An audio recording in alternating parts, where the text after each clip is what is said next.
Welcome to the Art Studio Insights podcast, where we demystify the creative process and exchange ideas with career-minded artists. We are your hosts, Adriana Amay, and I'm Jackie Sanders. We are two emerging artists sharing forward the advice and business lessons we have learned along the journey. So if you are not already, please go ahead and subscribe. This will help other creatives like you find our podcast, and you'll be notified when we drop a new episode every week.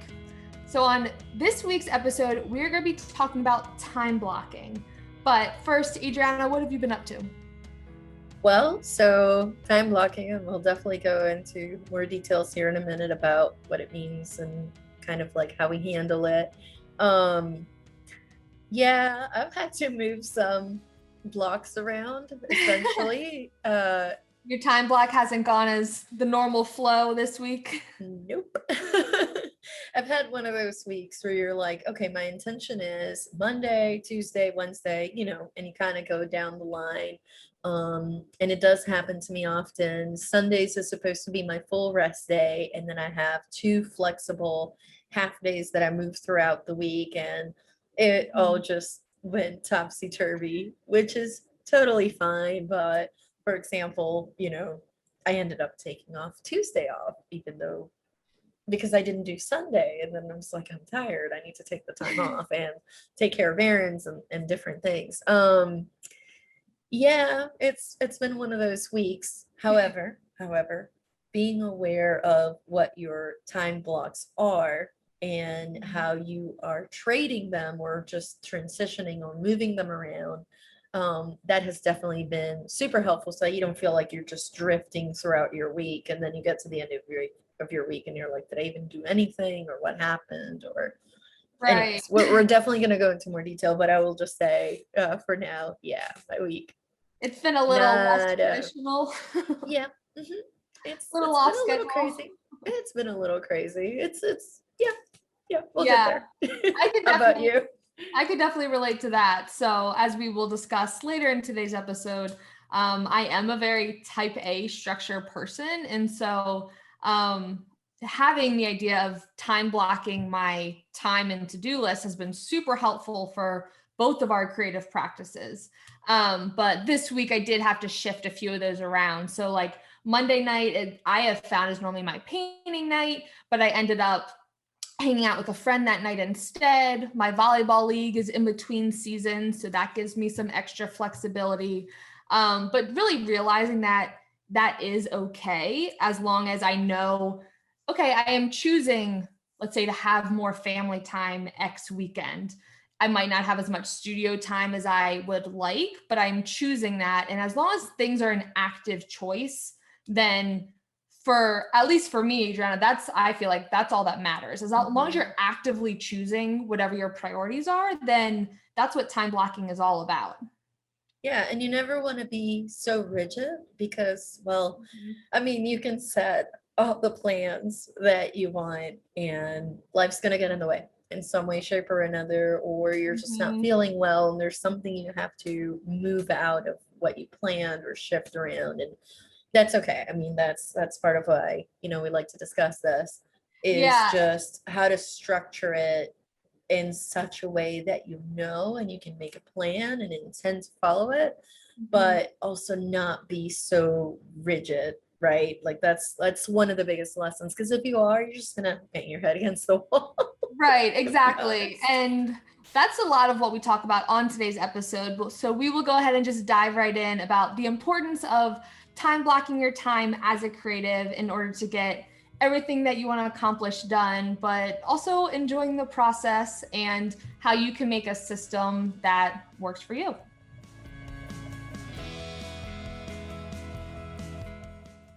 Perfect. On today's episode, we're going to be talking about time tracking. So Jackie, tell me, when or how did you first hear about time tracking? So time tracking, I feel like it's a topic we talk about all the time because the biggest thing that I used to struggle with, and honestly still do at points, is feeling like there's just not enough time in the day to get everything done. If you're an ambitious creative like we are, or an entrepreneur of any field, there's a million things to do all the time, and it can get it super overwhelming. So After listening to so many podcasts, I kept hearing about this thing called time tracking, both on like creative podcasts and just entrepreneurial podcasts, where I was like, okay, what does this actually mean? Everyone's talking about it. What does that process look like? And I think for everyone, it looks totally different based on where you are on your journey, what your goals are. But Adriana, what does this look like for you and how does it play out? So essentially, for me, time tracking, also another term you may have heard is time audit. It's essentially a way to look at where is my time going? I'm sure we've all fallen into that moment where you go, I don't know how time flew by and what happened. So for Yes, all me, the time time. tracking is just a way of saying like, hold up, we need to review what's going on. But yeah, that's essentially what that boils down to for me. Yeah, and I found I've been doing it probably off and on for the past 2 years, really. At like I said before, at various points in our journeys, there's different things that you can track, which we will go into later. But I found it was super, super helpful. One, for making sure I was actually doing all of the key tasks that I knew I should be doing. I wasn't like actively avoiding them because there was a tracker in front of me telling me and staring me in the face like what I should actually be doing. Plus, I felt like I was dropping the ball like a lot less. I was being accountable for my own goals because having that knowledge of where my time was going and scheduling it out was so, so empowering. And knowing that I was spending my time doing the right things. But in order to get to that point, my very first time tracking had to figure out, well, where am I right now in order to figure out where I wanted to go. All right. So, Adriana, when do you find it's the most helpful to start tracking your time? Well, if there is a big project in the horizon, I think this has happened to everybody, especially the farther out it is. You're like, oh, there's 2 months before I have to do that. Before you know it, the deadline has arrived and you're still scrambling to finish. That has happened before. Shorter term, it's a little easier. Longer term, I find it's very helpful to say, okay, for me to accomplish this project, I need to schedule the time during the week, every single week or every other week, whatever the cadence may be. But, if I hit it a little bit at a time, before you know it, that deadline, comes together and you are ready for it. Um, Also, if there are things that this happens to me where I may struggle to consistently schedule. I'm pretty bad about taking rest days sometimes, or if I want to do a nature walk or set some time aside for fitness. Yes. Um, those are Downtime is very things. important. Oh, absolutely. Those are things that if I find myself consistently saying, when's the last time I did this? Uh-oh. Okay. And it is important to me. I find it really helpful to just make sure that there's some time on the schedule for that. But Yeah, I think that's super good indicator. If you can't remember either the last time you did something that you know is important, both for your physical and mental health, but also your creative goals and where you want to go. If there's always that one thing that is put on the back burner, that's when you know that time tracking might be a good tool for you to use. And so I found it was super, super helpful and empowering in that way because realistically, the numbers don't lie. And once you have to put down, it's just like tracking anything, whether it's your nutrition or your workouts or your time. Once you have to write it down, you're instantly made accountable for them. And it's also powerful knowing, okay, well, this is where I am spending my time. Where is the wiggle room? Where can I make those changes rather than being in this like self perpetuating cycle of just feeling like you're never doing enough? Then you can actually know, no, I am on track to get here. And that is a super, super empowering feeling. And one quote that has always stuck with me, I forget where I heard it. I feel like it's probably on all those just like Target wall art posters at this point, but I read it in a book somewhere a few years back where it said, a dream without a plan is just a wish. And I feel like by so time true. tracking, that makes that so helpful of knowing, okay, I have this big goal, this big dream, but rather than just sitting and waiting for the convenient time or waiting for things to happen and wishing for it, actually having a plan in place and scheduling in those priorities is super, super helpful, because if you put it on that never ending to-do list, it's just going to stay on there. But once you put it into your schedule, you know it's going to happen. And so time tracking, being able to see where your time is right now, is helpful to take that next step. Absolutely. Speaking of quotes, this is another one I heard, not sure where it came from, but it basically, paraphrasing a little bit, but it said, where your attention goes, your energy flows, right? You have to set the time aside for what you feel is most important. Whether you start with 3 things a day or a week that you want to accomplish, but setting that time aside, reserving that time to work towards that goal. Yeah. I mean, it's honestly the way to go. All right, Jackie, so let me put it back out your way. What kind of things can you track? So as we said, like, all trackers are going to look different. My tracker now looks different than it did when I was first starting tracking. It's always an ever evolving process, and it's always based on where you are now, what your goals are, and essentially how you want to evolve and how quickly. And so you can basically track anything that you spend time doing. And I mean, literally anything. So the most basic tracker is, okay, if you spent time working on your creative practice versus not on your creative practice. I have a day job, so obviously there's a huge block of time during the day that I do not have control over, in terms of, that is a huge responsibility that I have, and that doesn't really have any wiggle room. But other things that might have wiggle room, of tracking time on social media, both productive and non-productive social media time. And we are by no means condemning mindless scrolling. That is a thing that happens, but being aware of, okay, oh, I'm doing research as an artist, versus, no, I just scrolled for 40 minutes, which is okay, but being aware of how much time that actually takes, because it really does add up. Also, for me, spending time in the studio versus actually physically painting time, how much time spending admin tasks, everything from newsletters to websites, and all of that we'll go into when we go into our individual trackers, but breaking down various categories of literally anything you spend time doing can be tracked. Absolutely. And to that, I would add things like, when I first started doing time blocking, Netflix was a big one for me. Because when I started this journey, I was still in a full-time job. And there's this classic question, I'm working over 40 hours a week. Where am I going to find time to paint?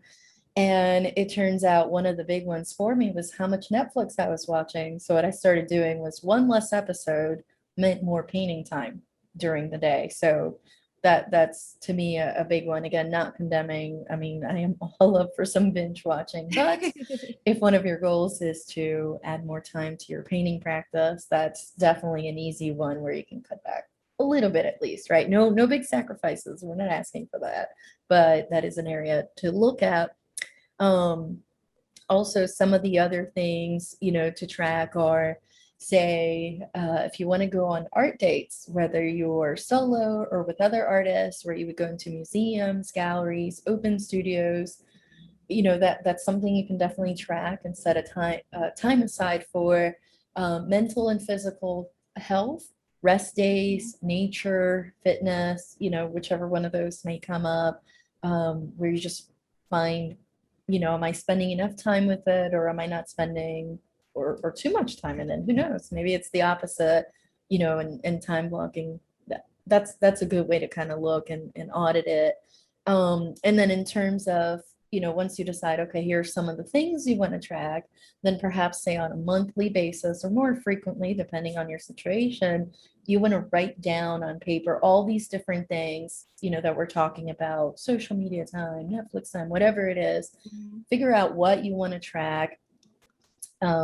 Pick what your priorities are, and then transfer some of these priorities into, a digital format, say like a Google Calendar or Trello, whatever works best for you. That way it's not just, oh, I wish, I spent less time on TV. It could be more of, okay, I'm spending way too much time on TV. How much is that time? And I need to track it. And maybe I need to block off some time to Right. do something else. Exactly. So, Adriana, you are obviously a full-time artist at the studio. How do you track your time right now? I know we both talked about how we've evolved as we started tracking, but what does your tracker look like now? Because I'm sure it's very different than mine.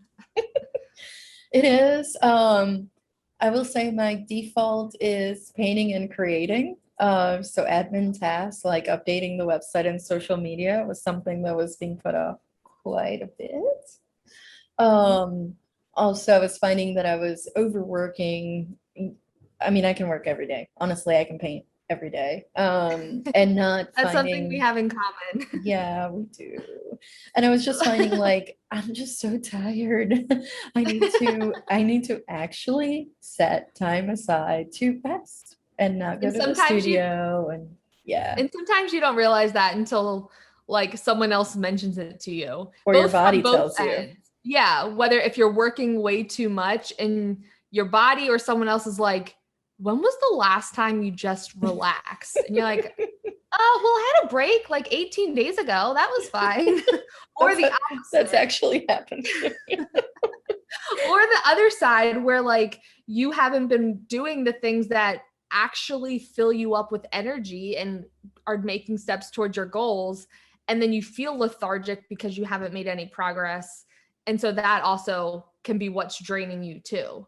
Exactly. And that's part of why my tracker has evolved quite a bit, since starting this journey for sure. It's definitely changed too from the way it used to be when I was part-time art, full-time office job to full-time art. Um, and now, especially this year, like my focus is working on projects that are challenging but achievable, which I like to, mentally joke with myself. It's 1% luck, 99% hard work and Mm-hmm. hard-headed determination. Mhm.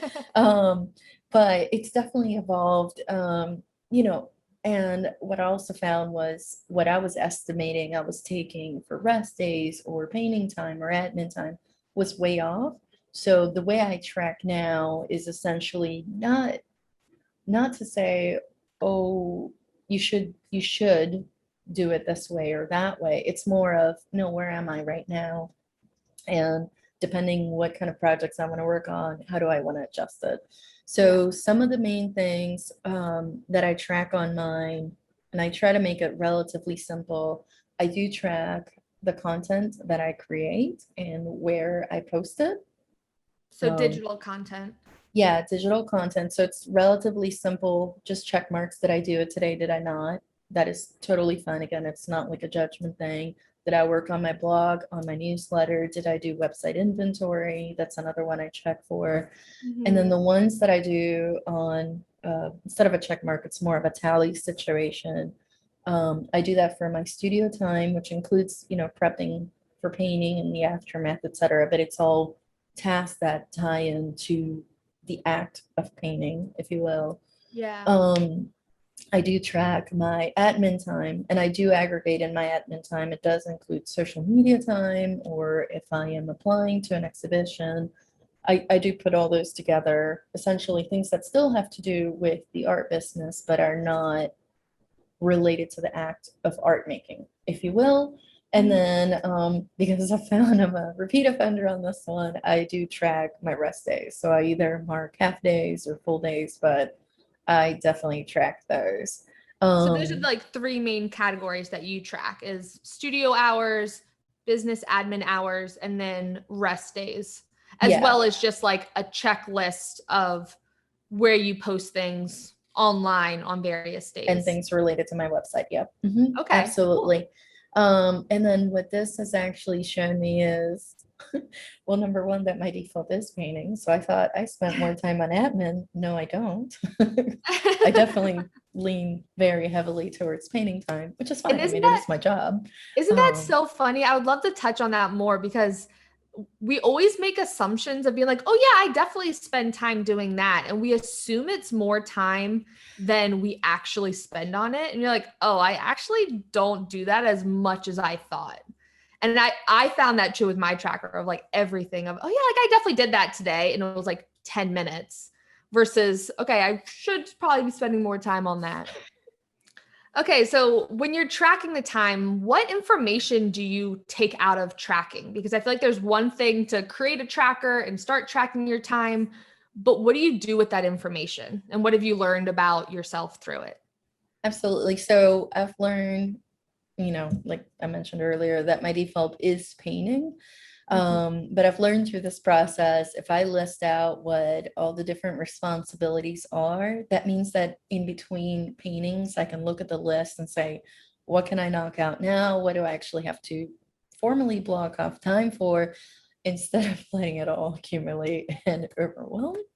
Um, Also, really important that these things are done in pencil or erasable pen Oh, yeah. because it will happen where you get into the studio and you have your time blocked off for painting and then you go, I'm not feeling it. So then you look at your list of all the other things that you would normally do, including the ones you like to put off, and then just choose and go from there and be like, okay, fine. I guess it's a gloomy, rainy day. I guess I'm going to work on my website, or whatever the case may be. So Right.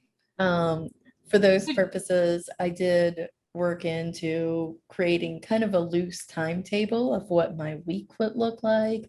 This is going to look very different for everybody, of course, because my job is to paint. Yeah. Well, and small business owner, entrepreneur, if you will. Then I try to have kind of an idea of what I like to do depending on the day of the week. But again, once I come in, depending where I'm at, I'll just move the different blocks around, kind of like the ones we were talking about earlier. All right, Jackie. So how do you track and what do you track is my next question. So for me, it's very similar to yours. Mine is a little bit more detailed, I think, just because that's just the way my brain works. Like I'm hyper Type type A. I love structure and I thrive on structure.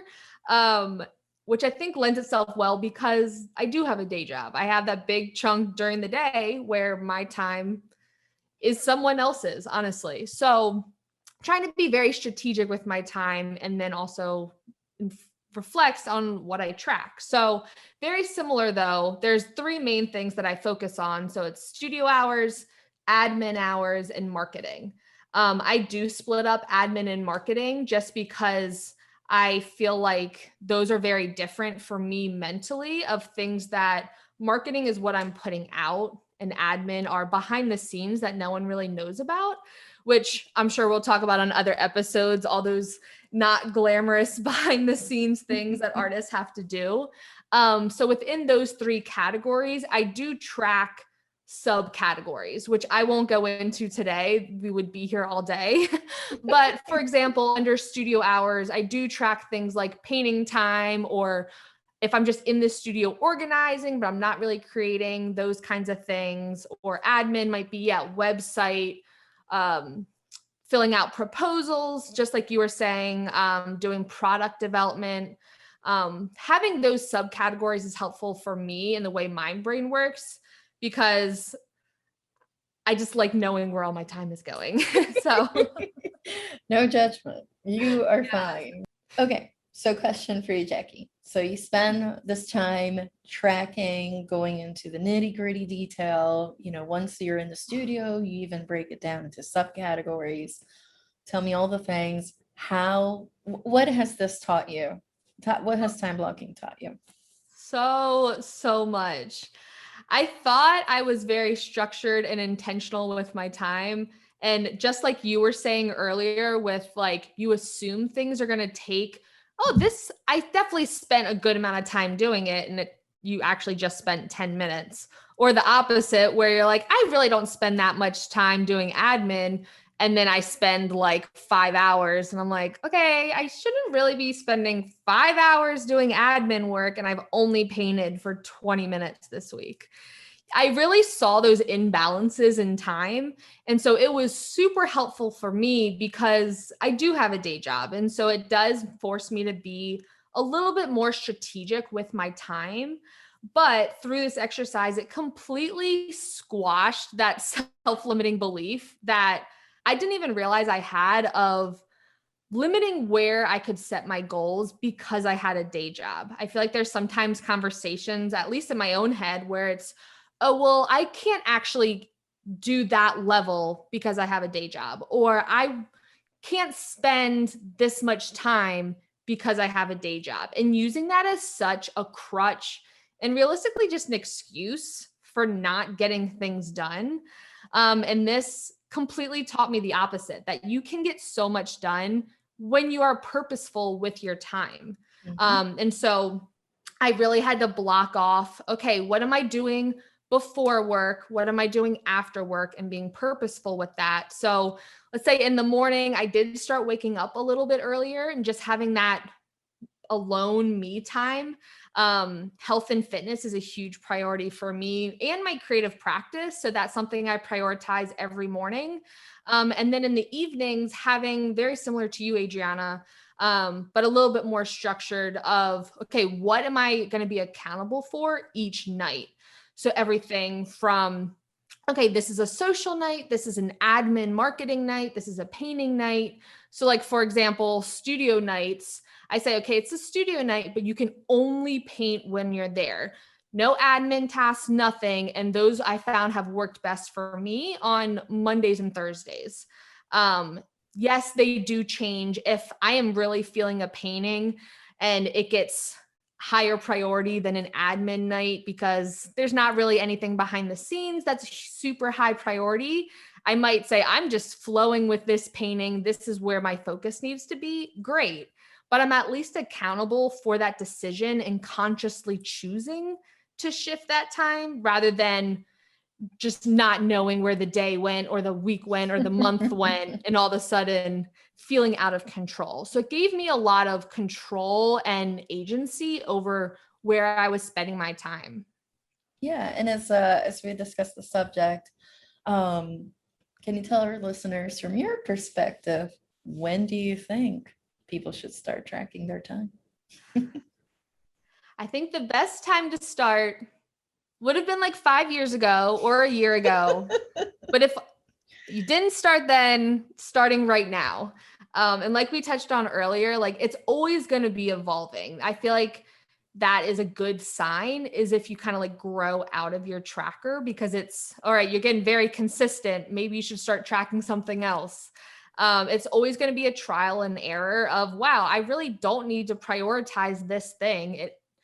It highlights where your strengths and where your weaknesses are and what's actually pushing you towards the goals that you want to be growing towards. So right now, after you listen to this podcast is when you should start tracking.